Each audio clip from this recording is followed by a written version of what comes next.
Okay, so the topic of this, and I thank, by the way, Sarah Paris for this, who came up with this. Yes, Sarah, there are, in fact, that's a whole separate presentation that I'll do later.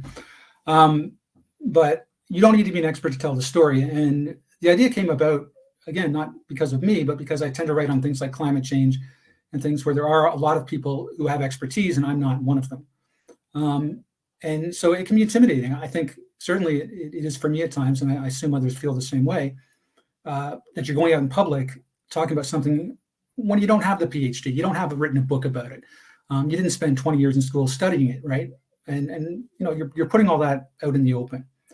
So contextually, for me, I worked in wealth management for a long time in various positions, and it was reasonably lucrative.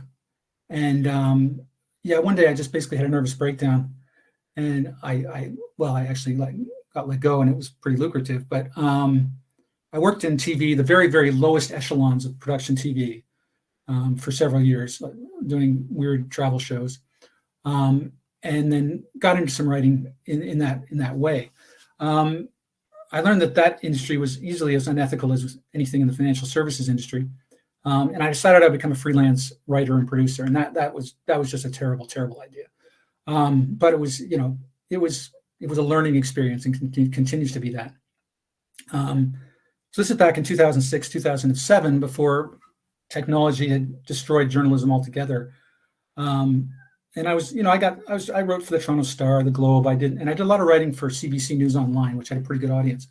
And what they liked me to write about was technology. And I had worked in technology adjacent industry, but I wasn't a technologist. And I had to write all these articles about, and I was pitching these, about, viruses and whatever cutting edge was in 2006. And in order to do that, I had to feel pretty confident that I wasn't going to look like an idiot, because they had, as I said, a fairly decent audience. Fast forward many years, I came to Medium 2.5 years ago. And because I write in many, many, many genres, which I like to call a clusterfuck of content, I try to be really careful that I'm not, that I appear at least to be knowledgeable. And again, I don't worry about it so much, because I like to say it's because I'm super honest, and I want to make sure I'm disseminating the best information available to everybody in the world, so that they can all hold hands and live in harmony. But yeah, really, I don't want to look like an asshole. I want to get it right. So that's where it comes from, and I do care. For all my facetiousness, I do care deeply about many things, including things like climate change and the risks there, and the risks of AI, and all these kinds of things that we like to write about these days. So, that's the reason why I think this is a valid and a useful topic to talk about. Okay, first question then. Why bother doing this at all? Why bother writing about something that you don't, when there are many, many experts, right? Talk about climate change, you have geologists, hydrologists, climatologists. I can do a rap about it. People with long-term studies who've studied in the field for years, and presumably are reasonably literate, writing scientific articles and so on.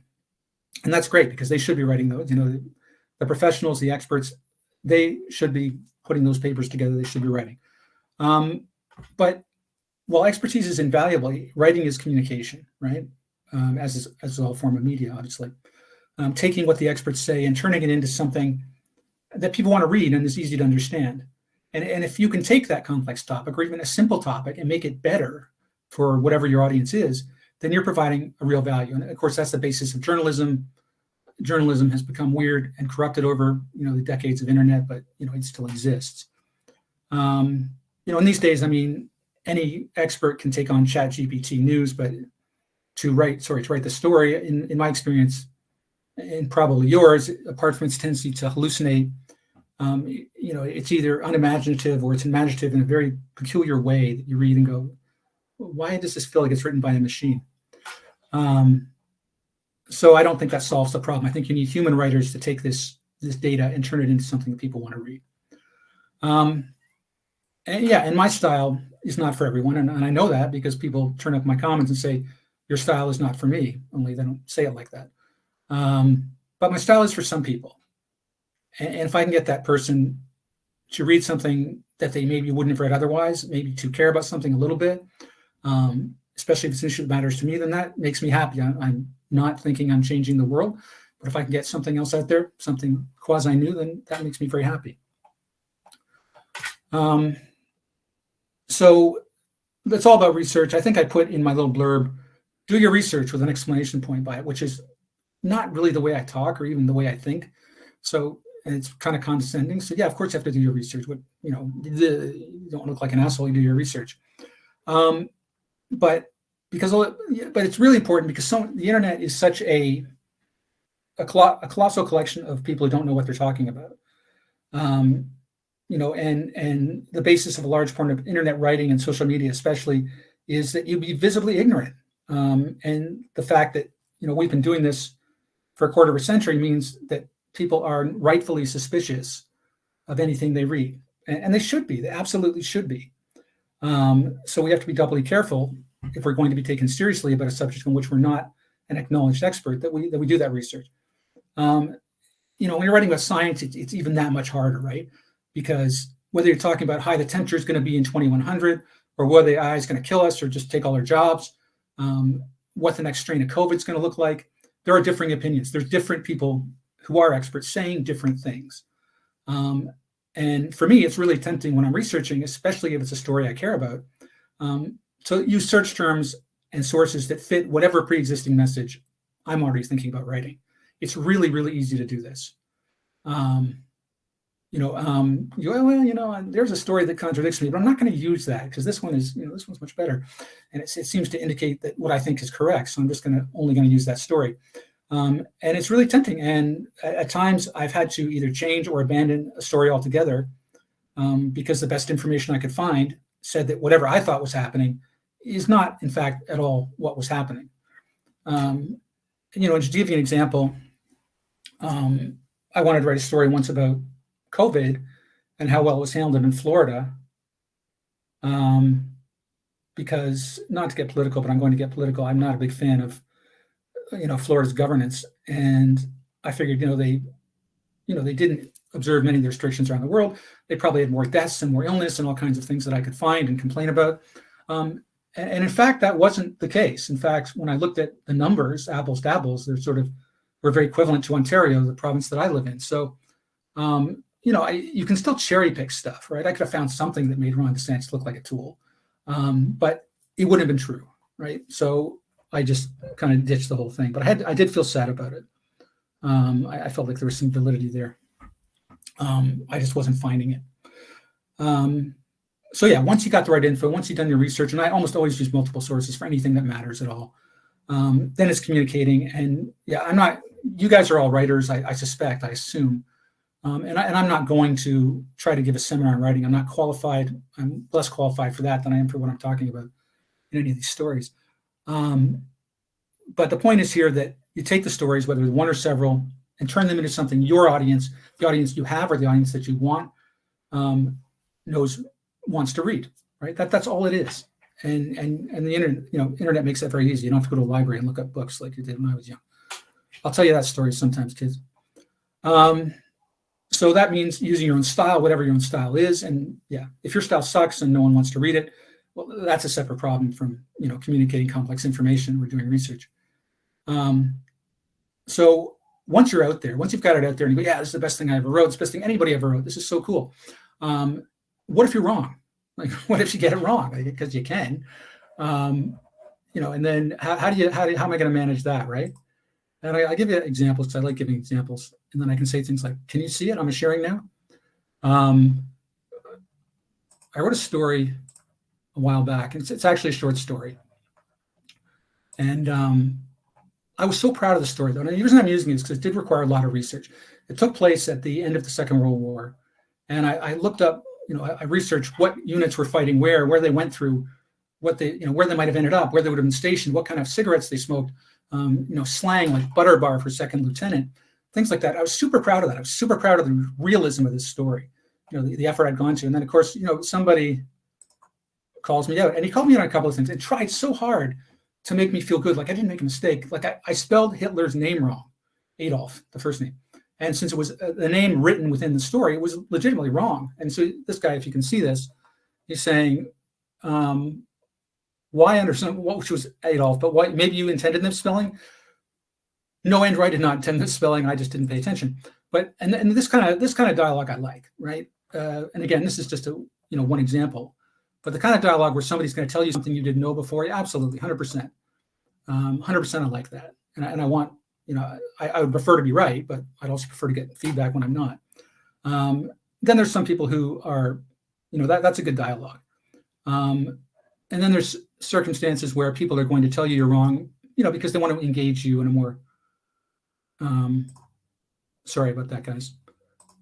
They want to engage you in a more assertive way, to put it kindly. And I'll show you an example of that as well. So, and this is really a better example of someone sort of saying, I don't think you've done your homework. This is one I only wrote a couple of weeks ago. And so James said, you really should take time to understand more about the technology. It's not what you think it is. I'm not a fan of that kind of thing, because it's not like this is wrong or this is nuanced or I believe this to be true. It's just, you don't know what you're talking about. And, then the hackles come up a little bit. But I ended up having at least 3 dialogues with him where I was, using the information that I researched, saying that I do think I understand this. I do think everything I'm saying is correct. And sort of inviting him to, come up with information that he did that would tell me why he didn't think I knew what I was talking about. So in the end, I was satisfied with interaction and that engagement. And then the third part is when you're doing this, anything, and you guys know this, you all know this. If people are writing, just straight up trolling for reasons of their own, and we all get that, and I think some of us get it more than others. But when you're going to write about anything that's moderately controversial, I wrote a story about gun control in the United States, and oh boy, did I hear it on that one. Eventually, I just stopped checking comments because they were coming in far too fast and too literally and figuratively furious. But here's one that I did, and I just want to show you this because it's a kind of whimsical banter that goes on between me and my fans, where Rudy writes, "Sad, not funny nor witty," and I read, "So don't read it, dumbass," which I think really covered the ground. Because in that case, he's not actually criticizing something I said; he just doesn't like it. And you can block him, although I've only ever blocked one person. Yeah, I mean that's the gist of it. To sort of the recap what it is. Sorry, I'm just reading some comments here. Which are far funnier than what I'm saying. So yeah, I mean that's the gist of it. The first thing is, why do we do it? Why are we afraid of it? Because we don't want to look stupid. At least that's my feeling. How do we avoid looking stupid? By making sure we got our facts right. And if somebody calls us out, we presumably we can respond to that. And that's why I don't worry about it very much. I don't think about it anymore. I'm not afraid somebody's going to say, "Hey, well, you don't have a doctorate in this." Sometimes I get people on these science articles who really are not knowledgeable, and yeah, they'll just say things I don't even understand, which makes me feel good about myself because they think I understand them. That's kind of cool. But yeah, I mean that's pretty much it. I think I'm 13 minutes in, which is about what Medium wanted us to do. Does anybody want to ask anything, or just I can take the computer and show you around the house or something if you want.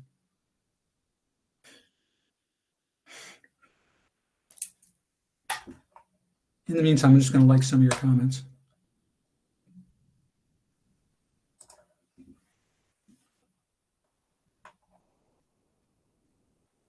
Okay, Mireille, is that right, Mireille?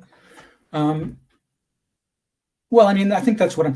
If I'm feeling comfortable about it, you have to me, and this is again my experience, which I'll share with you. You have to do all the reading and all the research, and you will become comfortable with it. Because I think you can satisfy yourself that you do understand the subject, and I think that's all it is. And when I first started writing for Medium and sort of churning stuff out in volume, then I was less secure. I quickly realized how fast the feedback was going to be on this stuff, and I sort of tried to ramp up. I'll go through literally for climate change. I'll look at like 15 articles sometimes. And including scientific papers, whatever it takes, because I don't want to get it wrong. Specific citation format, it's a very good question. I link, that's all I do. Nobody on Medium's ever asked me to do more.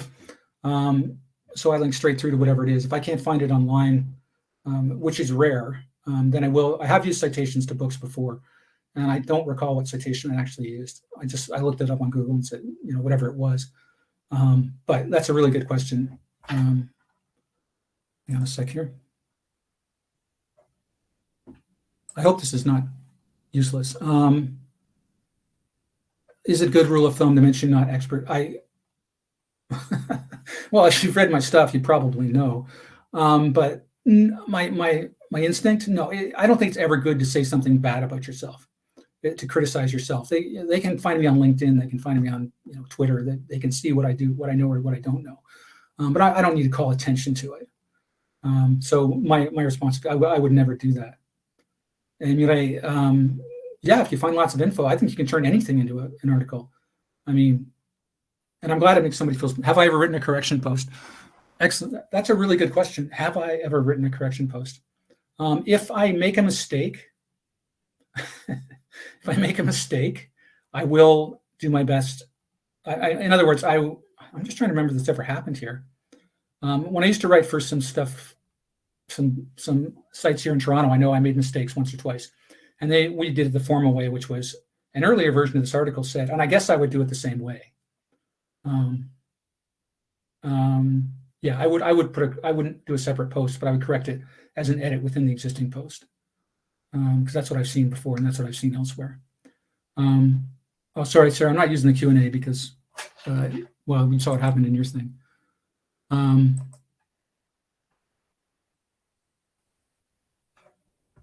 Is there subjects you feel passionate about that you're still hesitant for that reason, that I don't know enough about it? Yeah, I mean, I sort of alluded to like quantum physics, and I wrote one the other week about is the universe a giant brain? And I got into some articles there that were too complex for me. And I thought I got what they were talking about, but I couldn't touch it. You start getting into math and things like that, serious math. And no, I'm not. So, really involved complex science, I probably won't, because I can miss the point. But I try to educate myself as best possible so that doesn't happen too often. Have you experienced imposter syndrome when writing about? Not anymore. But that's a really good point, right? I mean, that's what this is all about. You don't want to do it because you feel like that imposter, right? You feel, oh fuck, what am I talking about? There's 20,000 people out there who know more about this topic than I do. But that's my job. That's your job, to educate yourself, myself, right? And feel comfortable with that. But yes, you can feel that way, but you have to overcome that. You really do. If you've done the best you can and you're confident in what you're stating, then you do it. And the more you do it, as you can imagine, the more you do it, like anything else, you'll feel better about it. But if I decided tomorrow to start writing about jet engines or something, yeah, I'd have to start a whole new line of inquiry to find out how jet engines work and do all those things. Jana, I like that. Smarticles. I think you're onto something. I think I'm going to start using that as my headline: Smarticle, and then the subject. Writing for kids. Yeah, I mean, absolutely, Maria. Like it is. And I read those kinds of articles myself, and that's sort of the origin of the listicle too, right?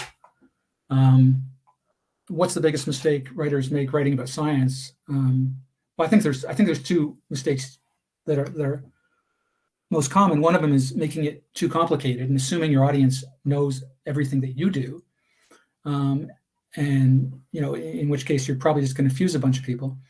And the second one is what I'm kind of hammering away at is just not understanding it well enough. And you see a lot of that in everyday journalism.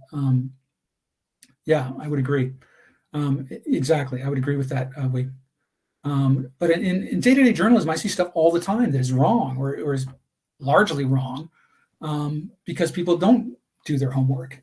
And we're talking about legitimate legitimate news outlets. I mean, I saw an early, it was a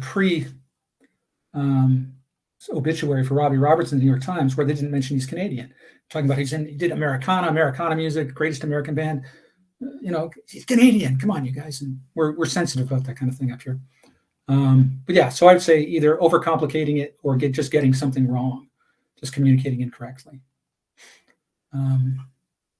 Yeah, these are all really good questions, and I thank you for these. Okay, anything else? Yeah, I talk like that. All right. If there are no more questions, yeah, I'll go, and we'll have 10 more minutes. I don't know what's next for me. I think I'm going to go to the Mudium one at 8. I may not go to anything at 7:30 because I got to eat some dinner. So, got to feed my child. See, now you're all getting insights into my personal life that I think are really valuable to me as an author. Oh, thank you so much. Thank you so much. I appreciate that. Well, when I used to write for deadlines. Sorry, I'm responding to Nate here. When I used to, medium's medium, right? When I used to write for deadlines, it was easier because it was more of a journalistic endeavor. And you can get a better response when you're writing for CBC.com in terms of calling up experts and getting their information rather than having to Google it and try to find the right stuff. So it wasn't as bad. And right now, if I want to write it today, I write it today. If I want to write it in 3 weeks, I write it in 3 weeks. But a lot of these topics do evolve. What medium piece am I most proud of writing? I don't know, man. Like my biggest hit, which is still 85% of all my views ever, was some little fluffy satire piece about Trump and Mar-a-Lago. It's not my proudest one, but it's got the most hits. I think that honestly, you guys, like, the proudest ones are the personal stuff, some of the personal stuff I've written, whether about my parents, whether even some personal experiences that I'm trying to put a spin on that's kind of cute or funny. I like those a lot, but I like most of the stuff I write, and hopefully most people feel the same way about what they write.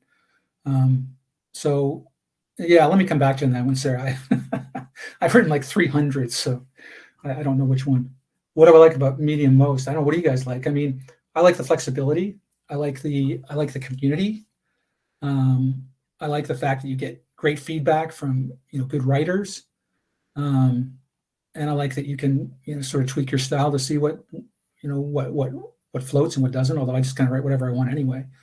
But I think medium's terrific. Like, I really, really do. Otherwise, I wouldn't have been on it for 2.5 years.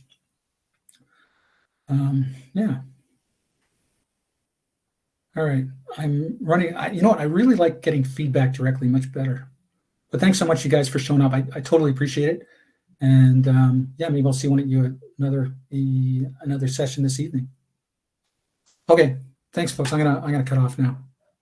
Bye.